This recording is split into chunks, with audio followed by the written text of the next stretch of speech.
Nov teden, nov pregled dogodivščin na volan.si, kjer lahko vedno preberete kaj zanimivega iz sveta avtomobilizma.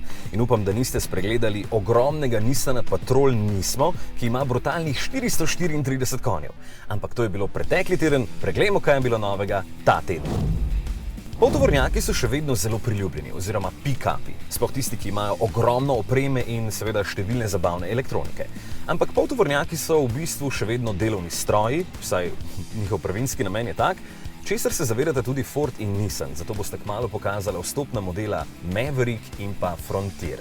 Ker med delovnim časom pač enostavno nimaš časa gledati vseh tistih 128 različnih barv ambientalne osvetlitve kabine.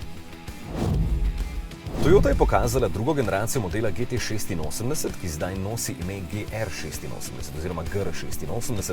To bo tretji GR model, prva je bila Supra, potem Yaris, zdaj pa še GR86.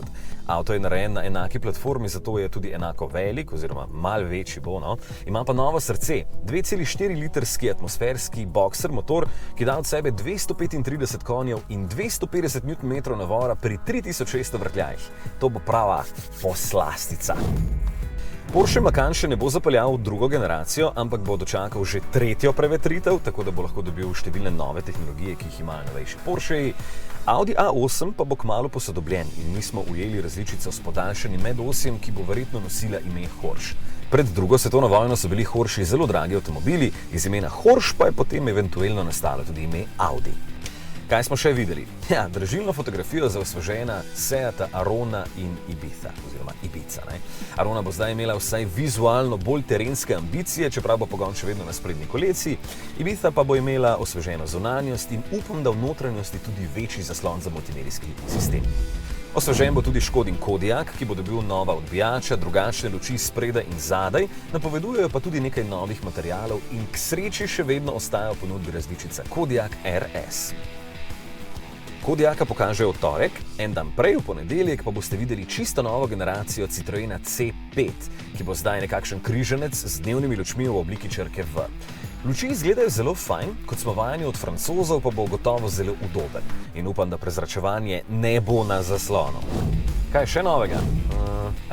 Mercedes je pokazal osveženi CLS, ki bo zdaj imel drugačno masko, tako navadna različica kot različica AMG. Trenutno najbolj brutalni AMG CLS 53 oziroma CLS AMG 53 pa bo imel 435 konjev in 520 Nm navora med 1800 in 5800 vrtljaji, zato se bo lahko do 100 na uro praktično izstrelil v 4,5 sekunde. Ja, to bo noro. Pride poleti. Ostale novosti poglejte na volan.si, nikakor pa ne pozabite na našo nagradno igro na Facebook strani, kjer lahko dobite uro Edifice. Samo napišite, kako se tale ura imenuje. Jutri ob 18. pa ne pozabite na novo oddajo Volan na kanalu A. Sem rekel ob 18. Ja, ob 18. Na Štajerskem pa dan zelo piha, tako da bom rajš kar v avtu.